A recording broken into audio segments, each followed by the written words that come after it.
그러면 하나님을 바로 섬긴다는 것은요, 정확한 신학에서 탄생되는 하나님의 선물이에요.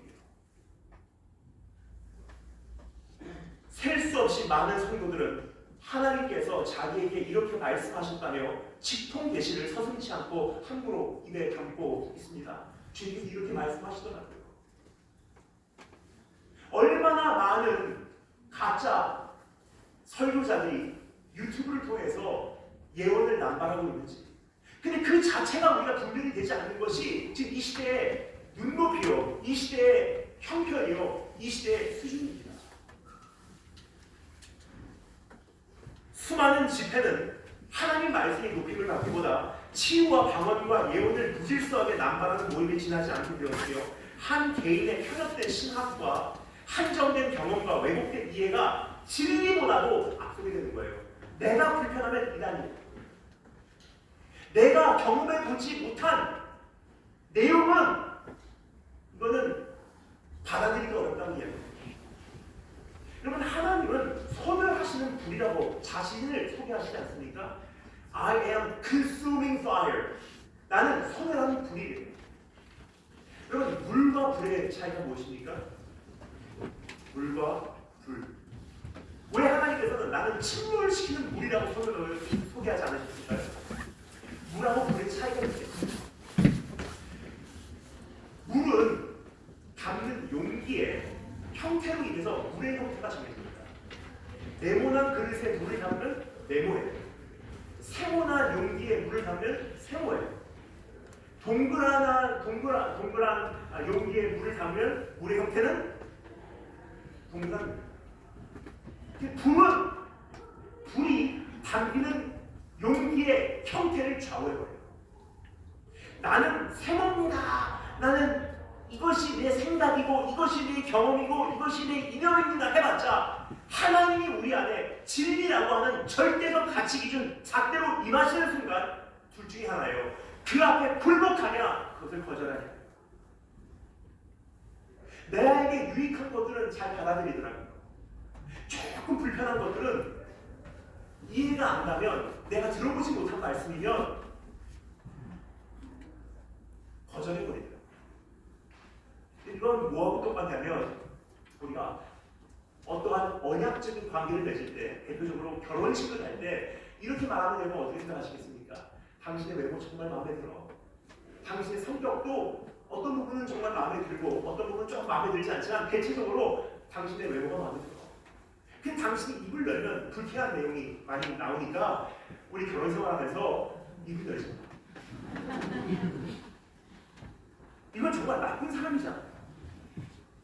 하나님께서 우리에게 말씀하시는 내용, 어떤 부분은 듣기 좋으니까 받아들이고 어떤 부분은 불편하니까 거절한다는 것은요, 하나님을 교제하는 게, 하나님과 교제하는 게 아니에요. 이건 인격적인 관계가 아닙니다. 이해관계지. 그래서 결국 사람들은 자기가 듣기를 원하는 메시지를 지금 선호하고 듣고 열광하는 시대가 되어가고 있다는 생각이 듭니다. 이럴 때 어찌 믿음이 성장할 수 있겠으며 어찌 건전한 신앙생활을 할 수 있겠으며, 그리고 건전한 신앙생활이 무엇입니까? 균형 잡힌 신앙생활이다. 좌로도 우로도 치우치지 않는 하나님 앞에 완전한 균형을 유지하는 신앙생활. 모든 것이 강하나 유익할 수 있는 것입니다. 아무리 좋은 말도 새벽에 외치면 그것은 불쾌하게 들린다고 성경에서 중고하고 있지 않습니까? 아무리 선한 것도 때와 자리가 있는 것이고요, 대상에 의해서 지루하게 생각합니다. 자기가 원하는 방식으로 하나님을 교제해 가는데 어찌 하나님의 뜻을 이루어 드릴 수 있겠냐는 질문을 꼭 드리고 싶습니다. 근데 제가 느끼는 바는요, 코로나를 통해서 우리 세계적으로 교회의 상황, 성도들의 상황, 그리고 우리 자녀들의 상황이 악화되는 것이 느껴집니다. 왜냐하면 코로나가 터지고 교회 문이 닫힙니다. 그럼 성도들이 그래도 열심히 있으신 분들은요, 유튜브에 로그인하셔서 말씀을 전하기 시작했어요. 근데 유튜브라는 것은 여러분 잘 아시겠지만 한 가지가 유튜브를 거의 운영을 합니다. 유튜브의 척추 역할을 하는 알고리즘이라는 게 있어요. 썸네일에 끌려서 클릭을 해봤어요. 내용을 들어봤어요. 좋아요. 왜냐면 유튜브 알고리즘은요, 밑에 재생했던 이 빨간 줄이 끝까지 가냐 안 가냐를 보거든요. 중간에 끊잖아요. 그 유튜브는 조회수가 떨어질 수밖에 없어요. 왜냐? 알고리즘이 인식을 하거든요. 이것은 별로 사람들의 관심사가 아니구나. 그래서 밑에 줄 빨간 줄이 끝까지 갈 때까지 다 들은 거예요. 썸네일 내용과 거기서 이야기하는 내용이 나에게는 자극적이기 때문에 한 번쯤은 잘 들어본 거예요. 문제는요, 알고리즘이 나라는 사람을 이미 파악을 했어요. 어떤 데 관심사가 있고 어떤 걸 좋아하는지. 그럼 다음 로그인하는 순간 비슷한 주제, 비슷한 내용들을 추천해 올려요. 그럼 그 썸네일에 우리가 또 끌려서 또 클릭을 합니다.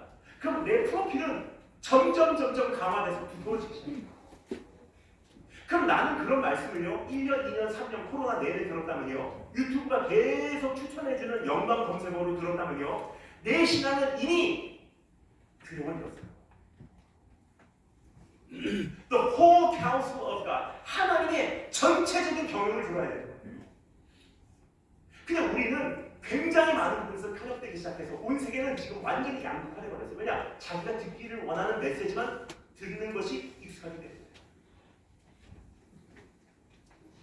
우리들의 이러한 모습을 이미 잘 알고 계셨던 주님은 모세 그 종을 통하여 다음과 같이 경고하신 것입니다. 말씀을 가감하지 말고, 이건 듣고 이건 빼고, 이거는 받아들이고 이거는 거절하고.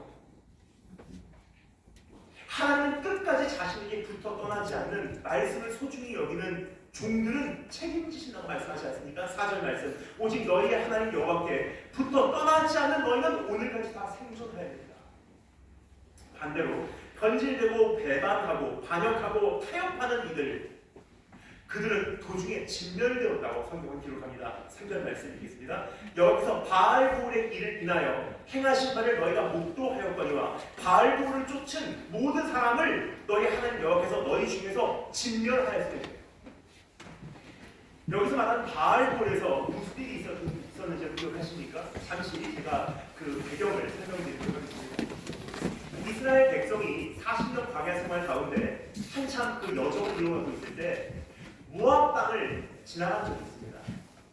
근데 그 모압 땅을 지나고자 할 때 그 이스라엘에 대한 소문을 모압 왕 발락이라고 하는 인물이 들은 거예요. 이스라엘의 발걸음보다도 이스라엘에 대한 소문이 먼저 모압 땅에 도착을 한 것입니다. 그래서 발락이 위협을 당한 거예요. 이스라엘이 내가 듣기로는 분명히 하나님께서 하시는 백성이라고 들었는데, 그러면 모압 땅마저 이스라엘이 점령을 해버리면 어떻게 할까? 그래서 그는 선지자 한 명을 고용을 해요. 발람이라고 하는 선지자입니다. 여러분 헷갈리시면 안 됩니다. 발람이라는 왕과 발람이라는 선지자예요. 근데 발람이라는 선지자를 고용을 해서 발락 왕이 부탁을 합니다.